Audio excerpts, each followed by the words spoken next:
வணக்கம். ஜவை இஜட் ஃப்ரம் ஜவாதுபட்டி புதூர். பவர் ரைட்டர் அப்படிங்கிற அந்த யூடியூப் சேனல் மூலமாக உங்களை மீண்டும் சந்திப்பு ரொம்ப மற்ற மகிழ்ச்சி. அத்தோட எங்கள் சேனலை சப்ஸ்கிரைப் பண்ணுங்கள், பெல் பட்டன் அழுத்த மறந்துடாதீங்க. அத்தோட எல்லாத்துக்கும் ஷேர் பண்ணுங்கள். அதாவது ராகுல் ரவீந்திரன் தெரிந்த ஒரு பெயர், ஆனால் சிலருக்கு தெரியாத ஒரு பெயர். பாடகி சின்மயி அப்படின்னா ராகுல் ரவீந்திரன் யார் என்பது தெரிந்துவிடும். பாடகி சின்மயியுடைய கணவர் தான் ராகுல் ரவீந்திரன். இவர் நடிகர், இயக்குனரும் கூட. தி கேர்ள் ஃப்ரெண்ட் அப்படிங்கிற படத்தை இயக்கியிருக்கார். ராஷ்மிகா பந்தனா வச்சு அற்புதமாக வெளிவரக்கூடிய ஒரு படம். மற்றபடி மாஸ்கோவின் காவேரி அப்படிங்கிற படத்தில் கதாநாயகன் நடிச்சிருக்கார். அது ஒரு தமிழ் படம், நல்ல அற்புதமான ஒரு படமானது. மற்றபடி மன்முதுடு 2 சிலாசோவ் அப்படிங்கிற படத்தை இயக்கியவர். சமீபத்தில் பார்த்தோம் அப்படின்னம்னா தி கிரேட் இந்தியன் கிச்சன் அப்படிங்கிற படம் அவர் ரொம்ப பெயர் வாங்கி கொடுத்த ஒரு படம். இந்த மாதிரி புகழ் உச்சியில் இருக்கக்கூடிய ஒரு நடிகர், பட இயக்குனர் ராகுல் ரவீந்திரன், அதாவது நம்முடைய பாடகி சின்மயினுடைய கணவர். இப்போ சமீபத்தில் பார்த்தீங்கன்னா தக் லைஃப், முத்தமழை இங்கு கொட்டி கிடக்காத, வேறொருவர் பாட வேண்டிய அந்த சமயத்தில் இவர் அதை பாடுறார். அந்த நிகழ்வில் அது படுப்பிச்சு தூக்கி உலகமே அவரை திரும்பி பார்க்க வைத்தது. ஆஹா, தக் லைஃப்ல அந்த பாட்டே கிடையாது. ஆமாம், மணிரத்னம் செய்த மிகப்பெரிய ஒரு துரோகம்னு கூட சொல்லலாம். கமல்ஹாசனை கண்டுகொள்ளவில்லை அப்படின்னு கூட சொல்லலாம். அந்த மாதிரி ஒரு சூழல்ல அந்த பாட்டை வைக்காம விட்டாங்க. ஆனால் அது ஒரு விழாவில் அதை பாடக்கூடிய சமயத்தில் அதை பாடினது வேறொரு பாடகி. ஆனால் இவர் பாடக்கூடிய சமயத்தில் சரி தூக்கு. அந்த வகையில் பாடகி சின்மயி. மற்றபடி தமிழில் ஏகப்பட்ட பாடல்கள், 1 2 ஏஆர் ரஹ்மானை செய்த சொல்லி மாளாது. அவருடைய கணவன் ராகுல் ரவீந்திரன். அவர் இன்னைக்கு ஒரு சர்ச்சைக்குரிய ஒரு கருத்தை சொல்லியிருக்கா. அது இன்னைக்கு மிகப்பெரிய ஒரு வைரலாக போயிட்டு இருக்கு. பொதுவாக பெண்களை பொறுத்த வரைக்கும் திருமணம் அப்படிங்கிற அடிப்படையில் 2ஆக பிரிக்கலாம். கல்யாணத்திற்கு முன், கல்யாணத்திற்கு பின். கல்யாணமான பெண்கள், கன்னி பெண்கள் 2ஆக பிரிக்கலாம். இதை எவ்வாறு கண்டுகொள்வது அப்படிங்கிற ஒரு நிலைப்பாடு வரக்கூடிய சமயத்தில் தாலி, வகிடு பொட்டு, மெட்டி இப்படிங்கிற இந்த 3 வெளிப்பாடு நம்முடைய முன்னோர்கள் அவர்கள் பிரிச்சாங்க. எதற்காக பிரிக்கணும்?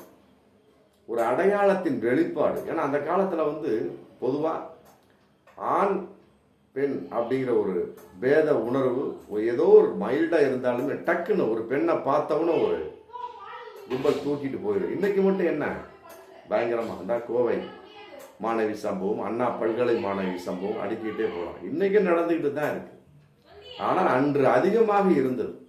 அன்னைக்கெல்லாம் மௌட்டிகமானவர்கள், அறிவார்ந்த இந்த காலத்தில் நடக்கிற சமயத்தில் அன்னைக்கு நடந்தது அப்படிங்கிறதுலாம் ஆச்சரியப்படக்கூடிய விஷயம் இல்லை. அதனால என்ன பண்ண, நம்ம முன்னோர்கள் எப்பா நீ என்னதான் செஞ்சாலும் சரி, ஒரு கன்னி பொண்ணை செஞ்சுக்க, கல்யாணம் ஆகாத ஒரு பெண்ணை செஞ்சுக்க. அப்படி இருக்கக்கூடிய சமயத்தில் உன்னை அவர்கள் ஒரு ஊரை கூட்டி, இப்போ அந்த காலத்தில் ஒரு ஊர் பஞ்சாயத்தானா பெரிய ஆலமரம், நாட்டாமையில் வர்ற மாதிரி ஆலமரம் வரும். அது கீழே சொன்ன மாதிரி ஒரு சொம்பை வச்சு ஒரு சின்ன கவுண்டர் மாதிரி ஒரு நீதி சொல்லுவாங்க.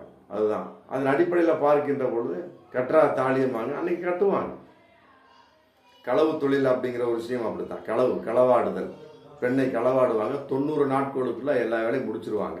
தாலியை கட்டியே ஆகணும். அன்னைக்கு கடத்தல்லாம் இருக்கு, கடத்தல் இருக்கு, பாலியல் வன்கொடுமை இருந்தது, கூட்டு பலாத்காரம் இருந்தது, அப்புறம் ஊரை விட்டு ஓடுறது, தூக்கிட்டு ஓடுறது, பெண்ணை களவாடி செல்வது எல்லாம் இருந்திருக்கு. என்ன அன்னைக்கு இளைமறை காயா இருந்தது. பக்கத்து தெருவில் இருக்கிறது இந்த தெருவுக்கு தெரியாது. ஏன்னா கம்யூனிகேஷன் கிடையாது, தகவல் தொடர்பு சாதனங்கள் கிடையாது. ஊருக்குள்ள தண்டூரா போட்டு சொன்னாதான், மற்றபடி ஒன்றுமே தெரியாது. மற்றபடி தகவல் சாதனங்கள், செல்போன்ஸ் மற்ற எதுவுமே கிடையாது. அதன் அடிப்படையில் இல்லாததை போன்று தோன்றும். ஆனால் இன்னைக்கு அப்படி இல்லை.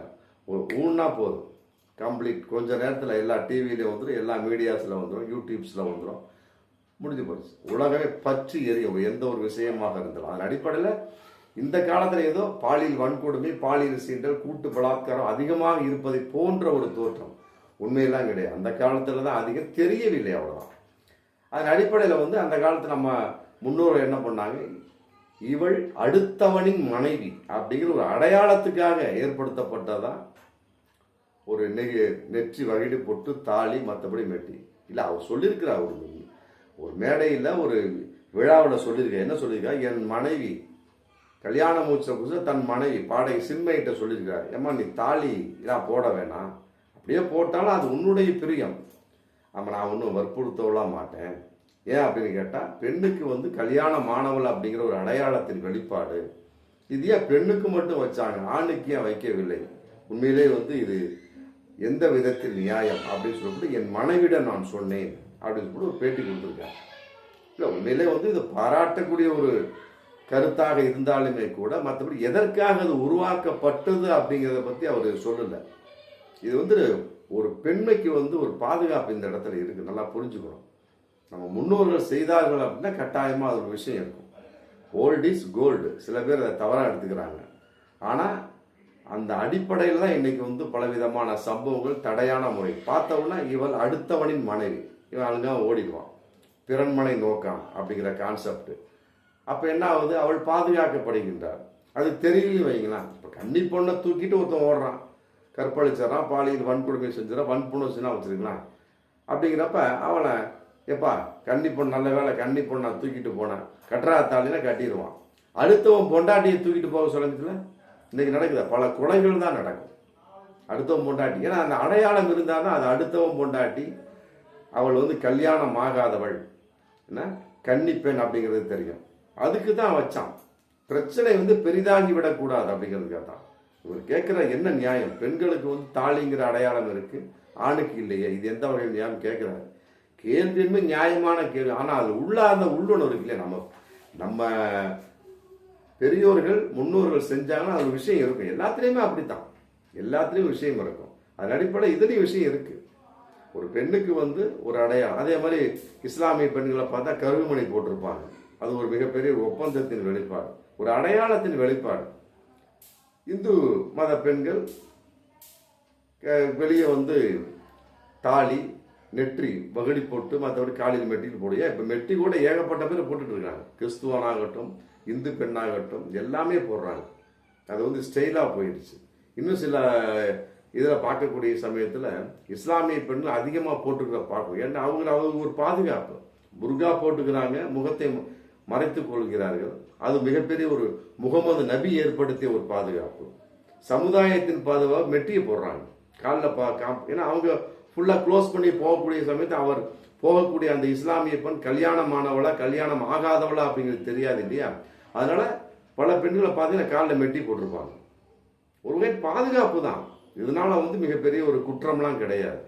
அதன் அடிப்படையில் நம்ம முன்னோர்கள் அந்த மாதிரி சொல்லியிருக்காங்க. அதை ராகுல் ரவீந்திரன் சின்மய கணவர் புரிந்து கொள்ளவில்லையோ அப்படிங்கிற ஒரு சந்தேக உணர்வு வருது. ஆமாம், இது எந்த வகையில் நியாயம், ஆணுக்கு தாலி இல்லை அப்படிங்கிறது எந்த வகை நியாயம் கேட்குறாரு. பட் அதில் நியாயம் இருக்குது. ஆணுக்கெல்லாம் தாலி கட்டக்கூடிய ஒரு சூழல் ஏன் இல்லை அப்படிங்கிறது மிகப்பெரிய ஒரு விளக்கமே இருக்குது. அதான் இந்த விளக்கமும் கூட. ஆணுடைய ஒரு உடல் அமைப்பு வேற, பெண்ணுடைய உடல் அமைப்பு வேற. அதன் அடிப்படையில் பெண்ணுடைய உடலுக்கு தான் பாதுகாப்பு அதிகம். அதனால பல விதமா ஆமாம் அது அப்படி இதை அப்படி போட்டால் தான் அவள் அடுத்தவனின் மனைவி அப்படி ஒதுக்க முடியும். ஆணுக்கு அந்த பாதுகாப்பு கிடையாது. புரியுதுங்களா? புத்தர் சிலை பாருங்க இன்னைக்கு நிர்வாணமாக இருக்கும். மற்றபடி வேறு சிலைகள், மற்ற பெண் சிலைகள் ஏதாவது நிர்வாணமாக இருக்குதா? இல்லை. கோயில்களுக்கு போனீங்கன்னா மற்றபடி சிற்பங்கள் இருக்கலாம், ஒரு தெய்வாதீனமான ஒரு சிலை இருக்காது. அப்போ இதுலேருந்து தெரிஞ்சிருது. நல்லா புரிஞ்சுக்கிட்டீங்களா? நான் ஒரு குறிப்பிட்ட ஒரு இதுக்கு போனேன். ஒரு 20 வருடங்களுக்கு முன்னால் மிகப்பெரிய ஒரு மருத்துவ கண்காட்சிக்கு போனேன். போகக்கூடிய சமயத்தில் மிகப்பெரிய இறந்து போன ஆண் பிணத்தை வச்சு விளக்க சொல்லிட்டு இருந்தாங்க. இதுதான் மனித உடல் சொல்லிப்போட்டு. அப்போ நான் டாக்டர்கிட்ட கேட்டேன், சாரா மனித உடல் சொல்லிட்டு விளக்கம் கொடுக்கறது ஆணுடைய உறுப்பை பாடியை செத்து போன உடம்பை வச்சிருக்கிறீங்க, பெண்ணோட உடம்பையா வைக்கலன்னு கேட்டேன். அந்த டாக்டர்கிட்ட இன்னைக்கு வரைக்கும் பதிலே இல்லை. அதுதான் பெண்ணுடைய பாதுகாப்பு. இதை ராகுல் ரவீந்திரன் உணரவில்லை அப்படிங்கிறது மிக வருத்தத்துக்குரிய விஷயமாக இருந்தாலும் கூட இதை சின்மை பாடகி பலவிதமான சர்ச்சைக்குரிய விஷயங்களை மாட்டி அந்த பாடகி இப்படிப்பட்ட சர்ச்சைகளிலிருந்து ராகுல் ரவீந்திரனை சின்மை விடுவிப்பார் என்ற நம்பிக்கை நமக்கு இருக்கிறது. பார்ப்போம் மீண்டும் அடுத்த வீடியோ. நன்றி.